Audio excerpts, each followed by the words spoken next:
All right, y'all. Welcome to another show of Politricks and Politricks. You decide. We're running a little bit behind. We're still waiting for our candidate to show up. They called me and told me they're running a little late. Justin will also be here. But welcome to another show of Politics and Politricks. You decide. Special edition with Tula Cabone and Justin Barnett. Special edition today.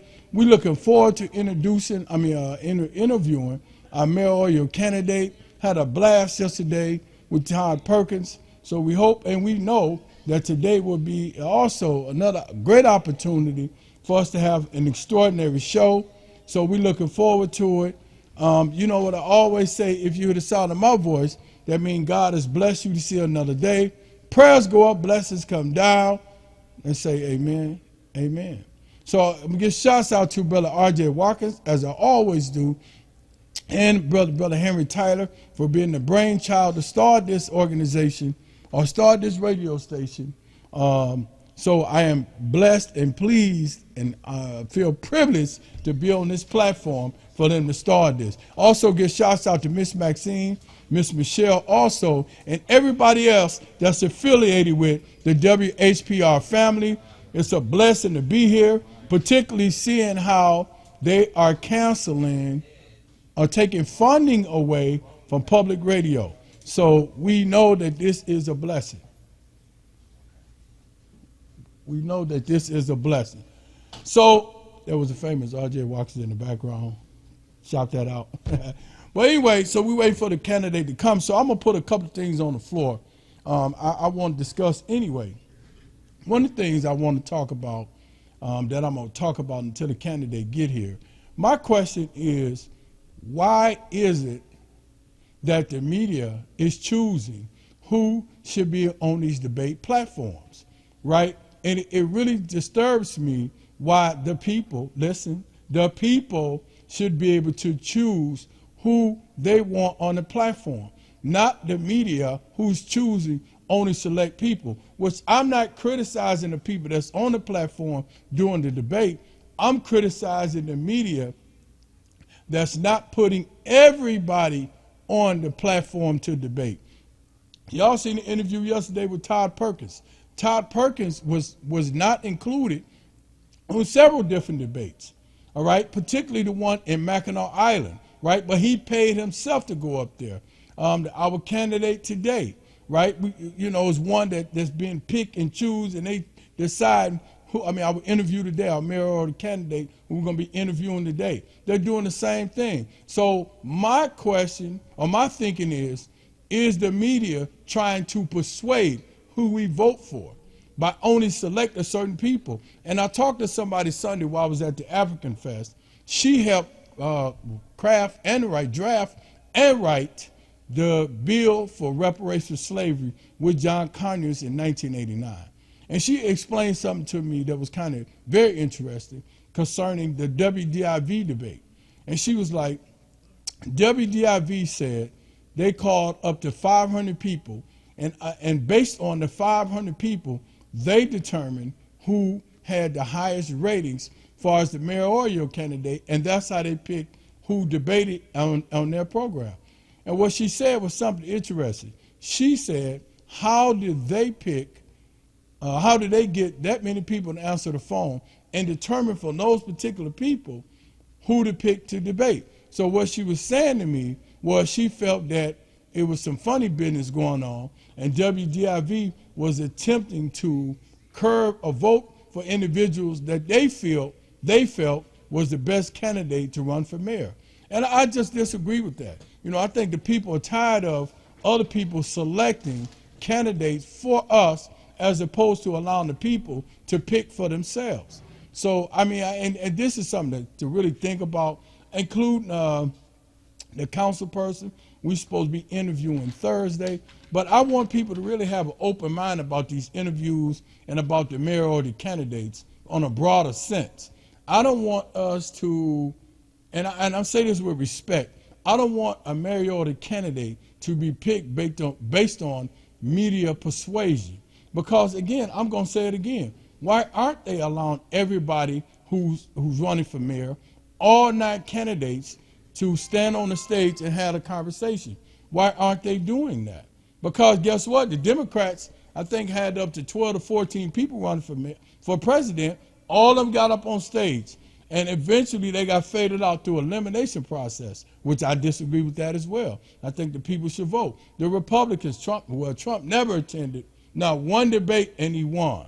I guess strategically that was smart to him because he already had cultivated what they call Make America Great Again, known as the mega base, whatever Make America Great Again means. But anyway, so he didn't run. But we're talking about one of the most important elections in the history of Detroit right now, the mayoral candidate election. So I'm saying that all the candidates who's running, all 9 candidates, should be able to stand on every stage or invited to stand on every stage to do a debate. I don't think the media should have the right to select who they want to be on stage based on some mysterious polling they said they did that none of us can verify they did. Right or wrong? Nah, you're right. You're right. I'm just saying, here go Brother Justin here now. We're still waiting on our mayor or the candidate to show up. But Justin, Let's talk. The question I put out there, now you and I have talked to some mayoral candidates, particularly Todd Perkins, who I think was a phenomenal interview yesterday. I'm going to just say what it is. Phenomenal. And I really feel that all the candidates that's running, whether all of them got unique qualifications for Detroit. It's undeniable. I think that any one of them could step up and hold the post. Let's be honest about that. We got a good race. We got some good selections right here. So my thing is, why is the media deciding who particularly should run? I mean, who's particularly should be on the debate stage when they're holding debates? Yeah, we did have that conversation. Station we're not going to mention. I already did. Okay. Then we already mentioned y'all. So it was a couple of times where they was going to have a debate, and a couple of candidates wasn't there. I remember you were saying Perkins wasn't there at the Perkins wasn't there. The Mackinac Island. Perkins wasn't there. Joe Hashim wasn't there. I think Barlow wasn't there. They even got an independent candidate running for mayor, right? And which I was unaware of until I began to go on YouTube. Whitney? What I'm saying, include her in the debates. What I'm tired of is people trying to tell Detroiters or African Americans on a broader sense who we should pick based on what they think or how they trying to persuade us by media push out, right? Because the more you play something, the more people know it, or more the people remember it. And I just think it's wrong, man. Put everybody out there who's running as a candidate. I agree. And I think that's only fair. I mean, I'm sick and tired of being sick and tired of that, man. And I think it's really unfair to Detroiters, right? The person we're going to interview today, outstanding background. Outstanding background. So why isn't, and people have to be aware of this, that there is political influence in the media. Well, that's why we named the show what we named the show. Politics or Politricks, you decide. But to the layman person, to a person that really don't study politics like we do, or really pay attention, they see a name out there because they done seen it 1,000 times on TV and just go vote for that particular person. Just off of name recognition. Don't even know. And I mean no disrespect for name recognition, right? I mean, but what happens is it knocks everybody else out the box who could be as equally as qualified as the person with the name recognition, right? And I don't think that's fair to us as a people, because if you study politics from the way that the Republicans or white people vote, they'll pull somebody up that you don't even know to run. And they'll win the political. They'll win. All right, but us, we tend to be conditioned to only move on name recognition, and it was a conditioning, intentionally structured, so we would not have a better option. Look at other options for people to run on the political aspect. And I Right. just think that's wrong, man. And they'll know the name, but they will, okay, well, tell me some of the qualities you like Right, about the this policy. candidate. Right. Tell me the policy. Well, tell me some of the things That you like. That you like. Now tell us the person that you don't know. Tell me some of the qualities that you know about them. And they'd be like, I don't know. I just seen their name on the Coney Island over Right, there. right. But he's absolutely correct. I seen their name on the Coney Island, so I voted for him.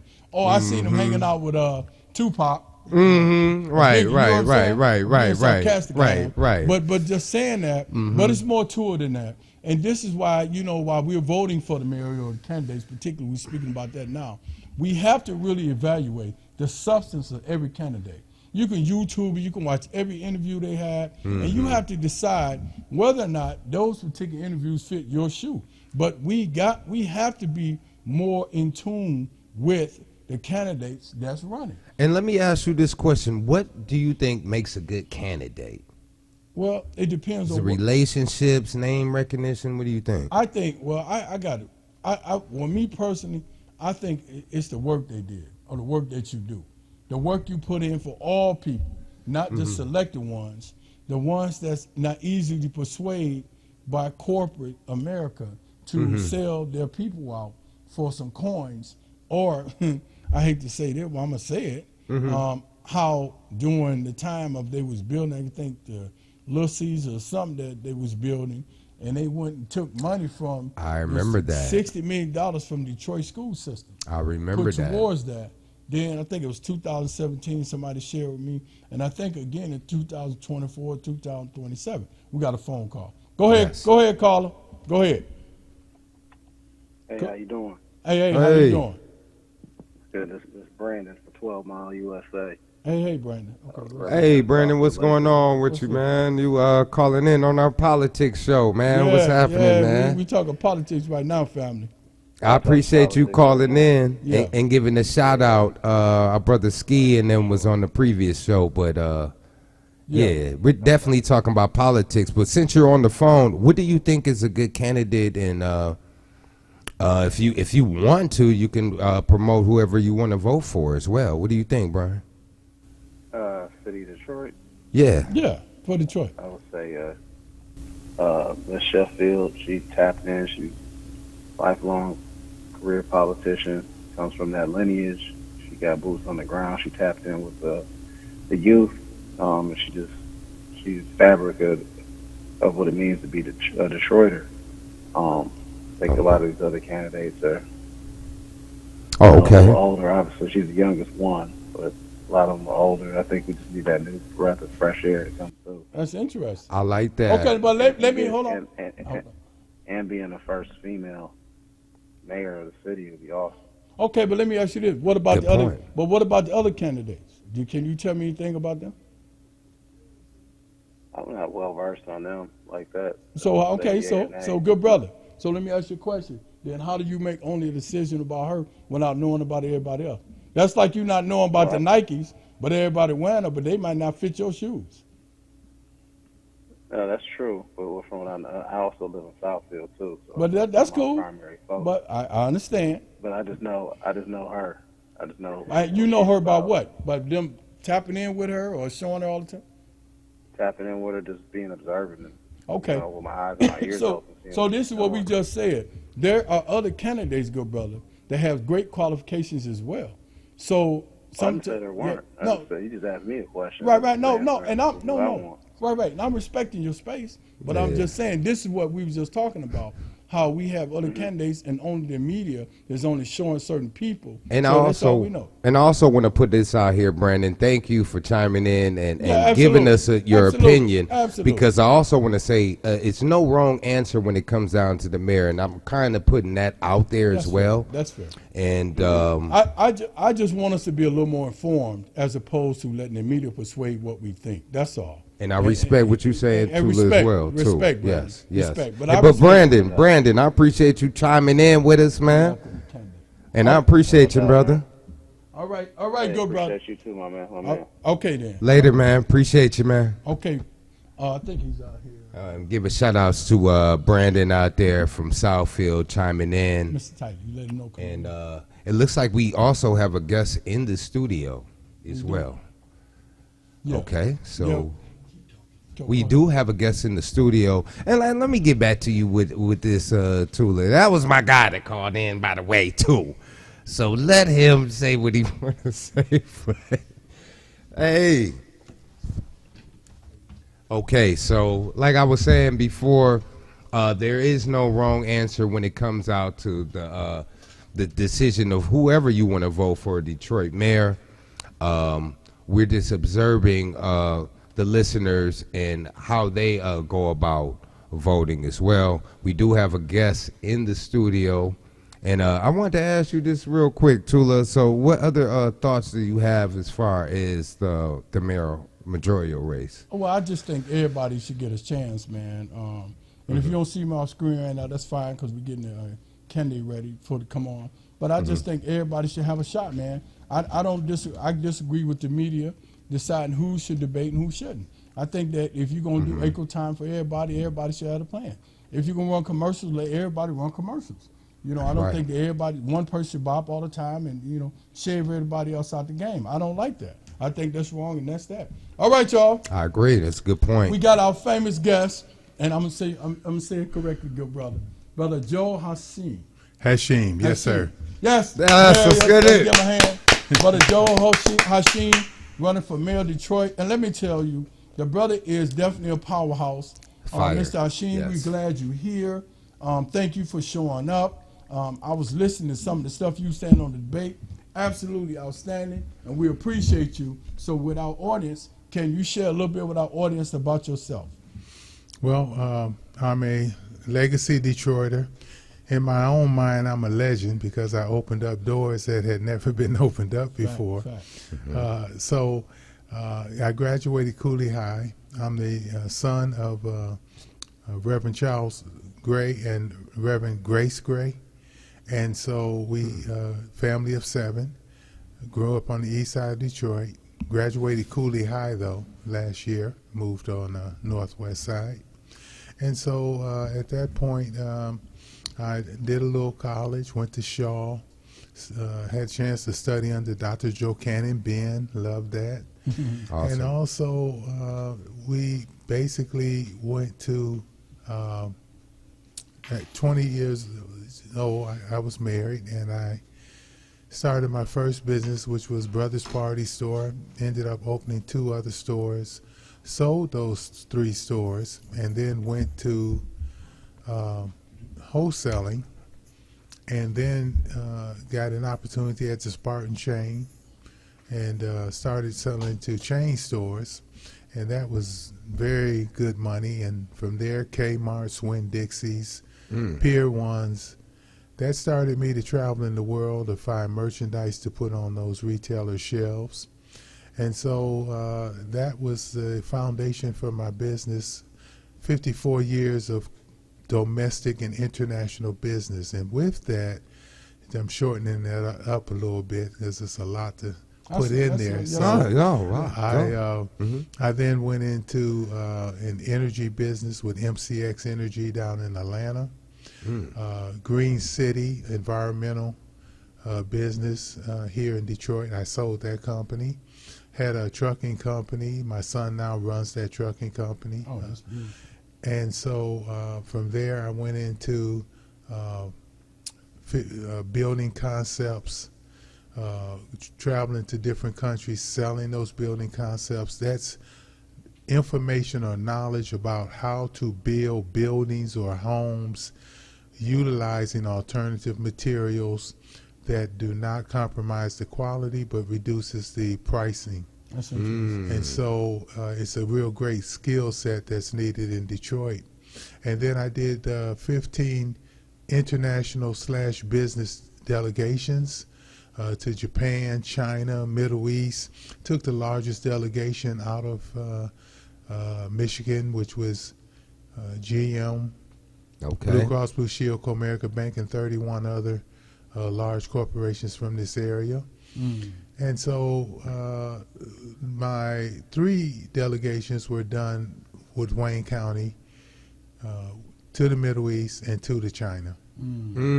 So I mean, I just think it's impeccable. And one thing I found to be very motivating for me was the fact you was 20 years old, fresh out of school, however you do it, and you start a business. And the reason I say that, a lot of 20-year-olds aren't given that vision that early. You know, a lot of them are kind of like pushed another way. Work for other people, or do you, or just go, unfortunately, fall into criminality.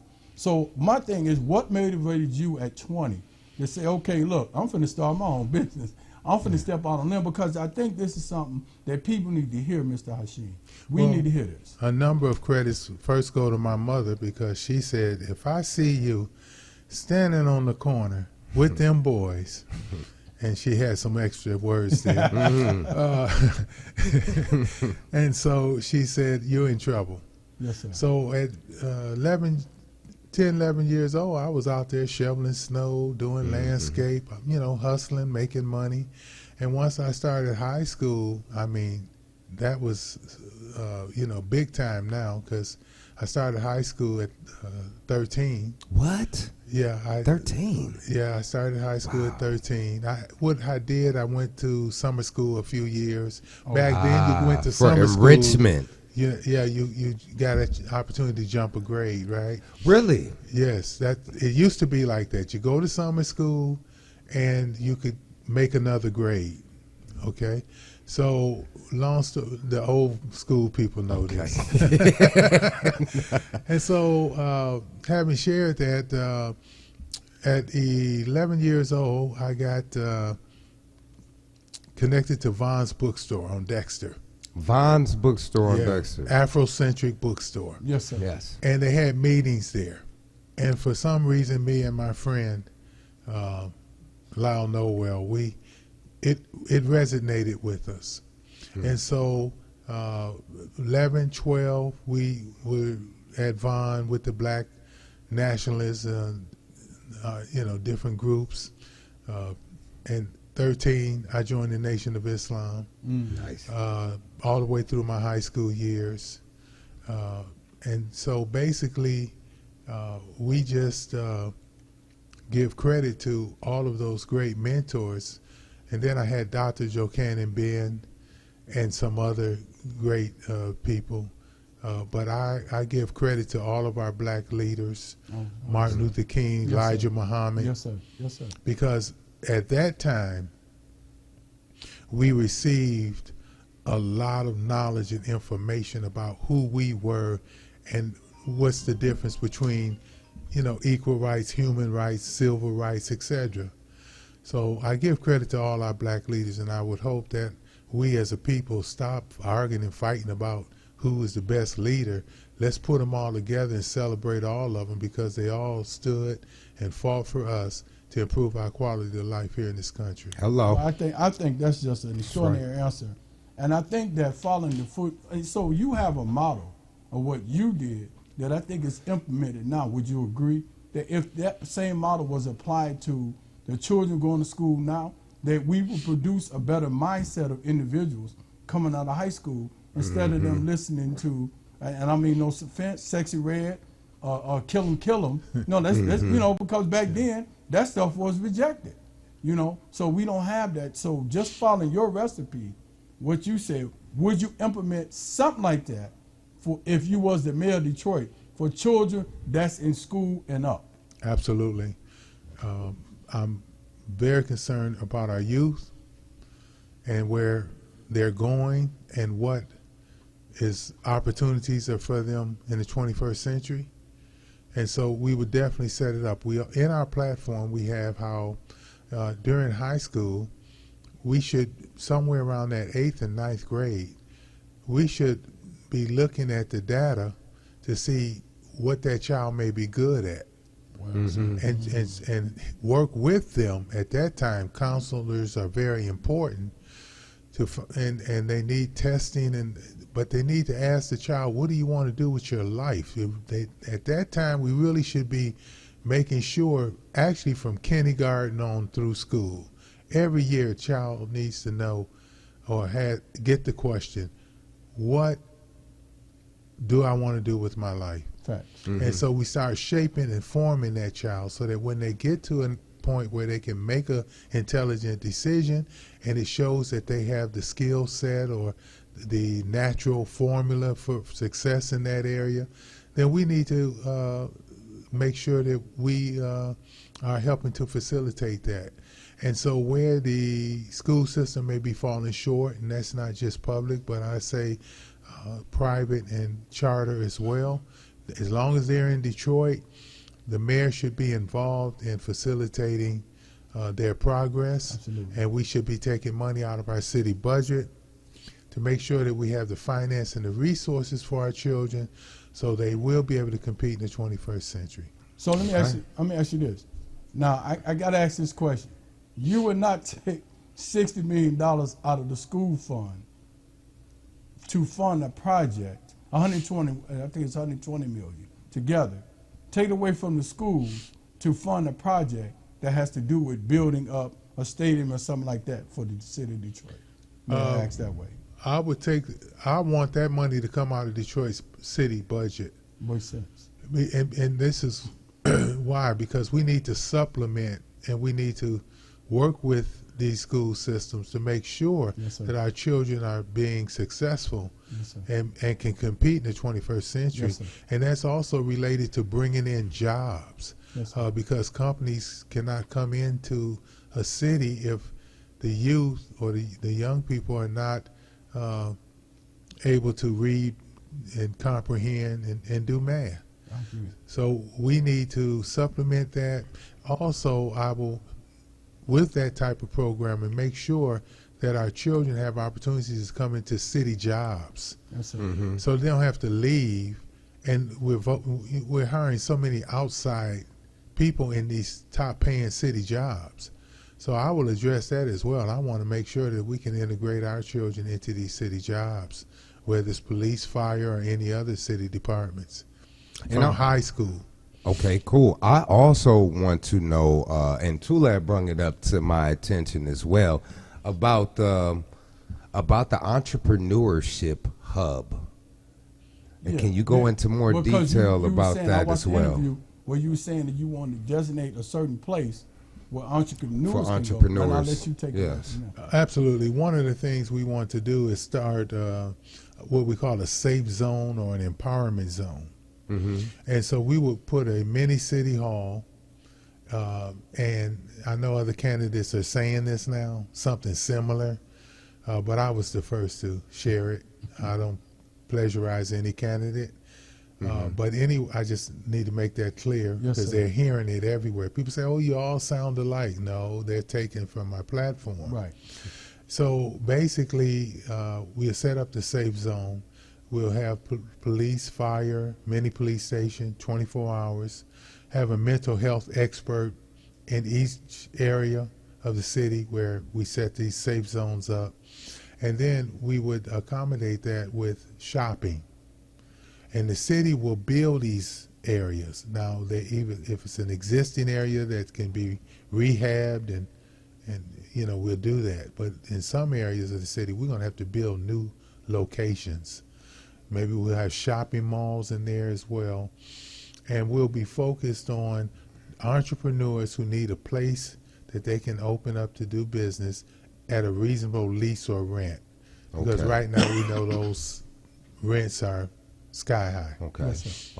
Okay. So let me ask you this: something like, because you got a lot of black people from the city that like to do vendoring, right? So could we do a certain area where they can go vendor, say from Wednesday to Sunday, with a reasonable price? Would you establish something like that? Maybe some of these old schools this year or recreation centers, would you be willing to do something like that for the average person? Yes, sir. I've been saying we need something similar to a good flea market. I don't know if you've ever been to Fort Lauderdale, but they have one of the best flea markets you can ever go to down in Fort Lauderdale. Florida. They actually have a circus there. They have a lot of food places there. They have all types of retailers, from jewelry to clothing to et cetera, et cetera. You name it. They have it in that flea market. And so they have vendors outside and inside. We'll see. And so we definitely have the land for that in Detroit. Perfect. And we do need a place where we can go, because oftentimes now you have to go to across 8 Mile or to a suburb to go to a flea market. And a flea market is can be a great family day. Absolutely. Absolutely. Right. You know. Right. I see the one, they got one on 8 in the Quinder. 8 in the But it's Quinder, kind of yeah. dirty. And then, like, what bothers me, and the reason I asked that, because I see we got people that's from this city that has to cook their food in front of the party store, and then they got to pay them to be in front of the party store. Right. So can we create an incentive for party store individuals in our community that have these party stores to be more community friendly and to contribute more to the community by maybe getting them a trophy at the end of the year, require them to be more active in the community? Because as you said, in the 60s, when people own property, they contribute, own stores, they, as you know, you contribute back to the community. You know, my brother was a police officer, and he used to drive Mayor Coleman Young around. And so as a young man with a business, I was connected to all of the black businesses in that area, especially when I became a wholesaler. But before then, we met with Mayor Coleman Young, and we talked about what could be done to help facilitate black businesses, because we began to see a change. We saw many black businesses going out of business. And when we found out why, and I can tell the people why, is because people were coming into our community from other places in the world, and they were getting SBA loans. And Wow. then that's what helped them to facilitate Twin Pines. They bought Twin Pines, and then they were able to, Melody Farms, etc., and they were able to start a co-op amongst their own community to start businesses.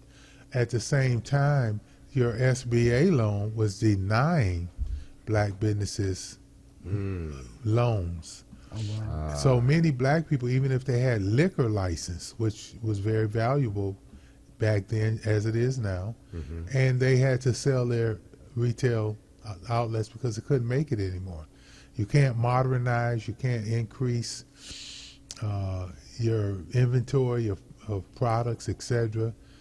You know, eventually you're going to go out of business because of the store down the street. So they were forced to end up selling or go out of business because the community began to patronize those new outlets, those, you know, up-to-date stores with large inventories. So let me ask you this. So when we look in the community, in the inner city of the community, not so much downtown, The we outer see that skirts. there isn't enough jobs to fulfill the population of people, right? And a lot of the people that's in the community that have these stores, party stores, Coney Islands, they aren't really paying enough for our people to work there, or they won't hire all people to work there. So would you, because I know you have an international concept, and I love that.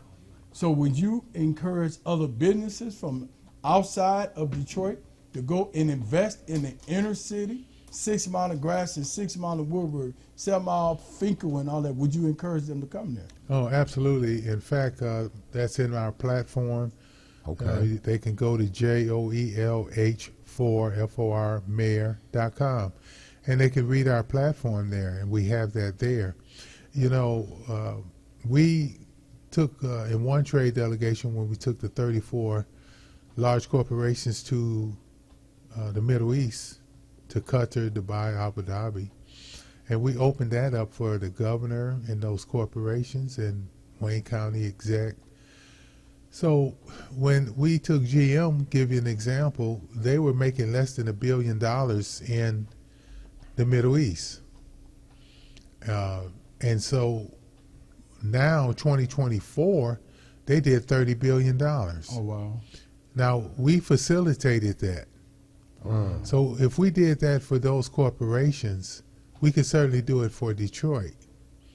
And, you know, a lot of people say, well, why you didn't try to bring black businesses? Oh, yes, I did. I tried to bring Independence Bank owner and some others to make that trip Okay. because the opportunities were there.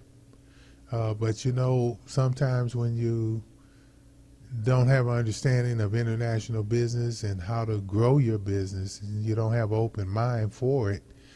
So that's why we had to end up doing it the way that we did it. So that's it. Will you require programs, and I'm speaking more in terms of the community and in schools, to start teaching? Because I know I listened to you. Teach more economical, more economical responsibility, more political attunement, and I would say more of a individual entrepreneurship. Yes. Also, would you kind of put something together for that type of platform? Absolutely. You know, I took my son, he's a 17-year-old, goes to Detroit Public Schools, and we were at Huntington Bank.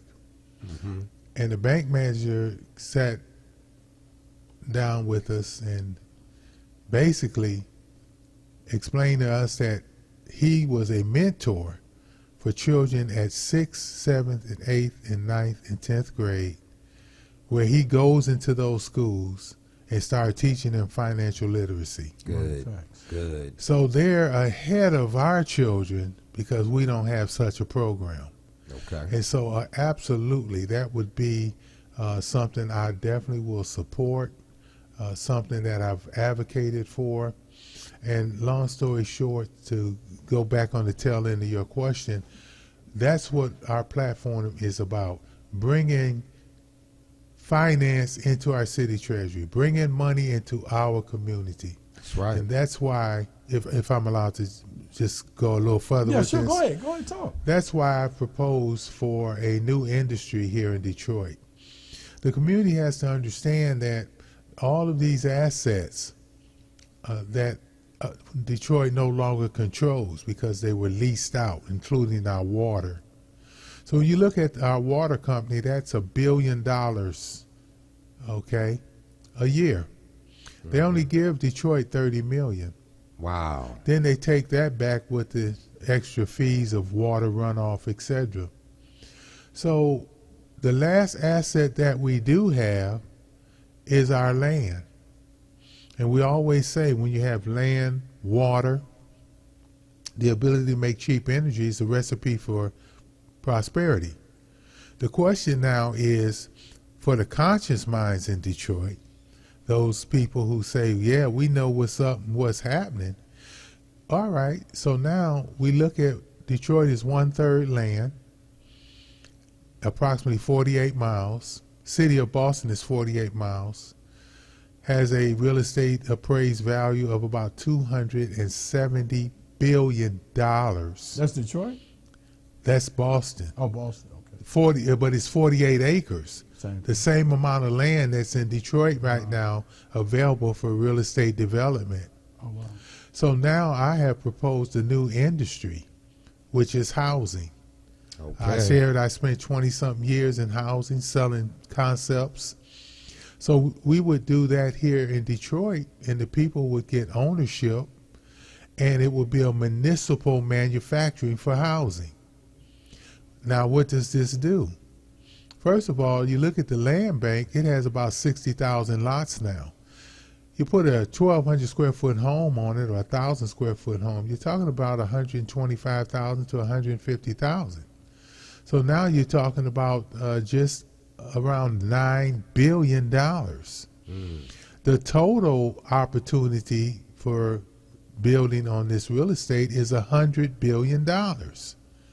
So now the question is, who's going to make this money now? Because when I travel and go out into the community, people say, well, we always see other people working and building things and working on the streets, doing all these jobs. They never look like us. They're not from Detroit. Well, now you got a decision. It's a one-time opportunity to step up, get someone who's going to make sure that they send those opportunities into our community, because we can put billions of dollars in our community. The oligarchs, the corporations, and the rich, they'll still make money, but we need to make sure that our community is inclusive to getting paid off of those Detroit City assets, which is land.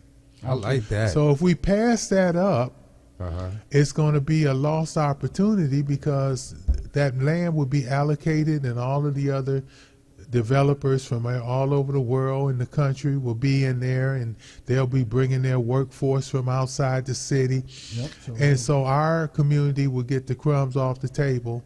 And I guess we're satisfied with the crumbs off the table because the contractors and builders and people who skilled trades, they better wake up because we've been getting the crumbs off the table, and now it's our time. It's our opportunity to get paid off of this gentrified land where our people lost their homes, and we now have an opportunity to make it pay for us. I like All what right, you're saying, we man. got a we got a caller. Go ahead, Okay, go ahead, good. caller. What up, though? What up? It's Chad. Hey, what's going on, man? You are at the Politricks show right now. Yeah, so we're so- definitely have a mayoral candidate. So you have to call back, good brother. Yes, sir. All right, thank you. All right, so Mr. Hassan, can you explain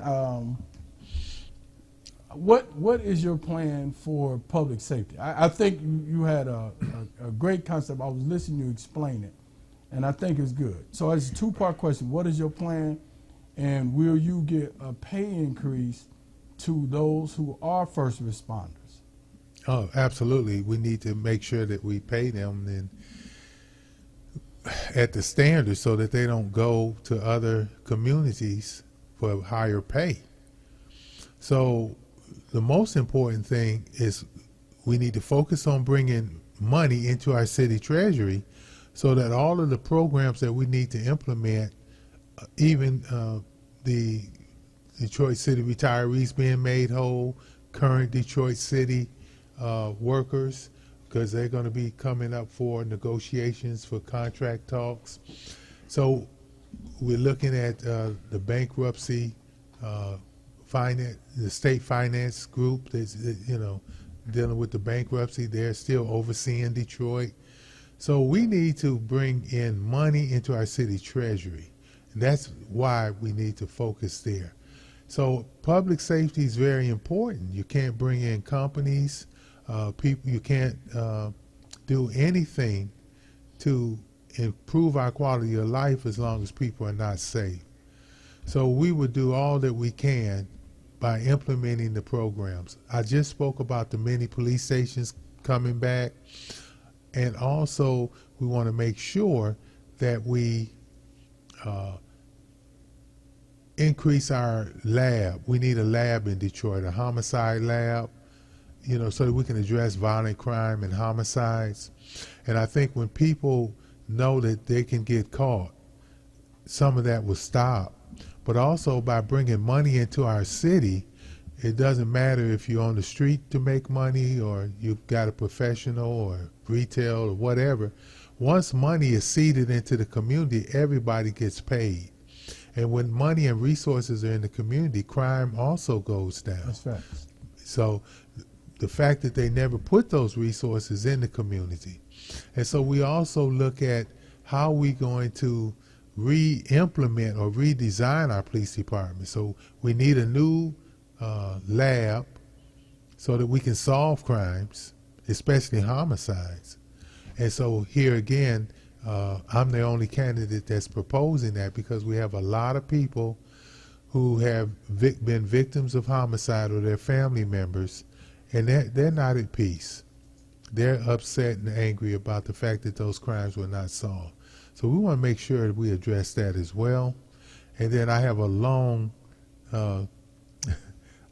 explanation. I don't know how long I have to talk about how we would approach law enforcement and look for that. But the main thing is making sure we put the resources for returning citizens there so that they can get career paying jobs. There's so many things to this. When it's diverse, we're all connected. Like it or not, everybody is connected. And I want to ask you too, specifically when you talk about the money, bringing the money and the resources in the city of Detroit, and specifically want to talk to you about the housing as well. So I want you to get into more detail with that as far as bringing money in the city, because I think that is important that we do get the resources and the money, and I want to see the city grow Yes, sir. as well. So what we're looking at in housing is if you own a lot and you want to put some houses on it, you can partner with the city. Okay.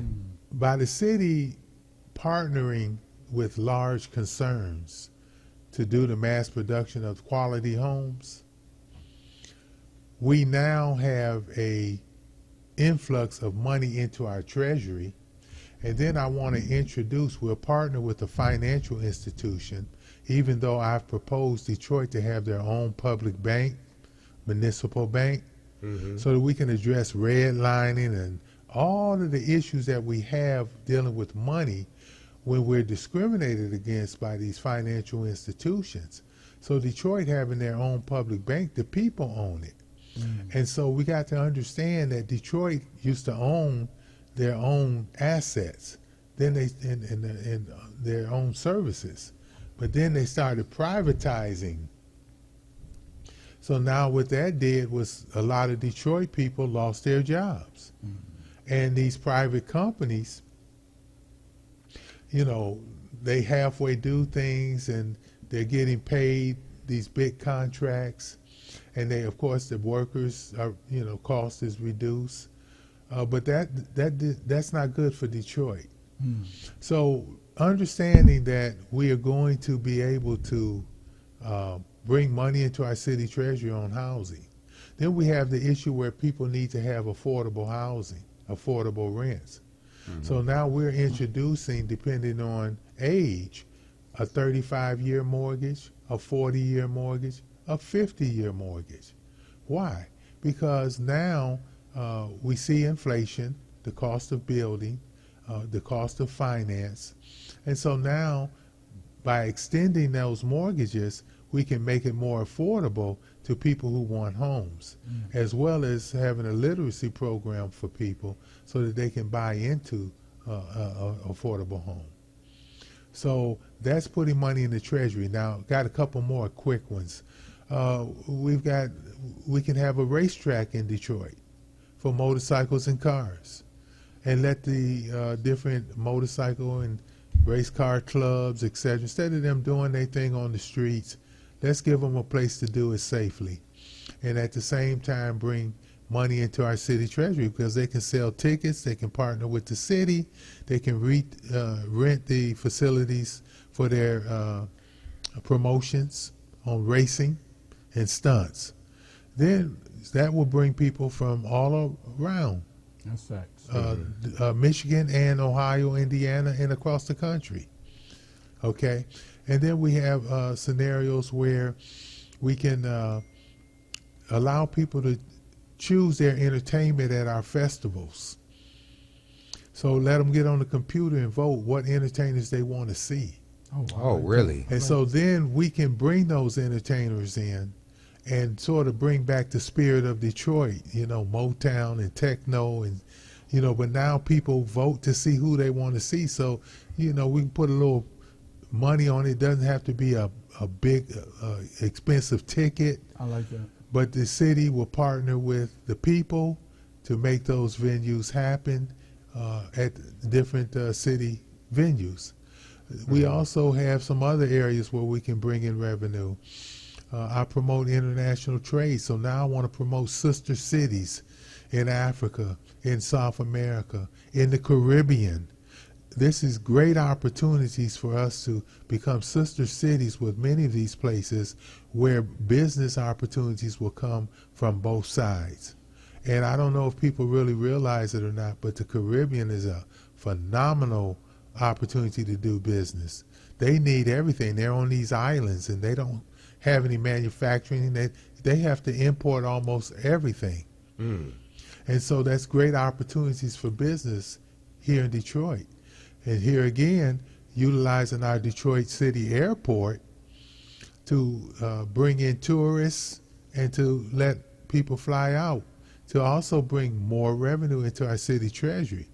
Now that's just a few things that we can do that's innovative, doesn't cost us anything, and will allow us an opportunity to continually put money in our city treasury, as well as bringing companies, domestic and international, into Detroit so that we can have those good career paying jobs. Okay, we only got 2 more minutes left on the 4th. I got one. I want to ask you a question. Why do you think that they're not allowing you on major debates? And I put this question out before you got here. Yes, sir. Why is it that they're not allowing you and other candidates to be on a major debate? I want to know that. Well, it's simple. Your corporations and the rich, or oligarchs, they want to control who Detroit's next mayor is. And so they're not, I'm just going to say it plain. Please do. Anytime you talk about putting billions of dollars in your own community, for some reason, we're going to get a lot of issues. And I'll back that up with the fact that Michael Jackson, Stevie Wonder wanted to put a theme park in our city, wasn't allowed. Magic Johnson wanted to do 4 projects in the city, wasn't allowed. Don Barton wanted a casino, wasn't allowed. Bishop Bonner wanted to build a subdivision. I wanted to build a subdivision. Pop Winans of the Winan family, he wanted to do projects. Somebody is saying no to black people who want to do great things in our city, for our children to see their people doing something of significance as well. So it's very important that we understand, last but not least, that we're looking at people controlling Detroit. We had a black woman who had a great program for Cooley High, where I graduated. She got the no, and now somebody else has it. If we don't wake up as a community, I can only tell you, God helps those who help themselves. If we refuse to help ourselves and see the big picture, I don't know what else to say. But I'm out here doing what I'm doing, and I can tell you that there are some people who don't want the likes of me, because I'm going to do what is needed to build an economic foundation, economic empowerment, political empowerment, Detroit, HD3. and educational empowerment for the residents in the city of Detroit. Well, I want to say thank you for showing I up like today, that. good brother. You are definitely the people's champ. I appreciate you being an entrepreneur and doing it all on your own, but we need to hear that. We need to understand that we can do it ourselves with the proper mentoring and guidance and paying attention and applying it. So Yes, I can say thank you so much for showing up. We look forward to having you back again.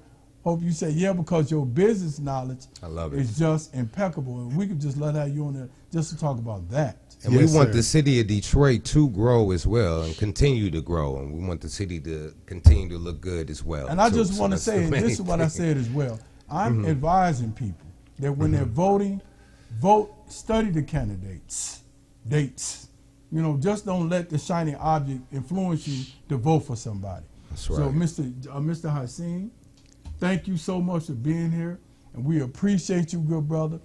And we hope and pray that you will come on again just to share the business knowledge. I'll do that. Be happy to. Yes, Okay. sir. Thank you. Thanks so much, and we wish you the best too. Thank you for happening. Yes, sir. Thank you so sir. much. And as we always say, look, we got another show Thursday, Politics and Politricks, you decide. That's We have right. a city council person coming down. You have heard 2 great candidates. Mr. Joe Hassim is just impeccable. We appreciate him. So catch us Thursday at 5 o'clock. Politics and Politricks, you decide. Justin Barnett and Tula Cabone. Power to the people, power to the people, power to the people, and stay woke.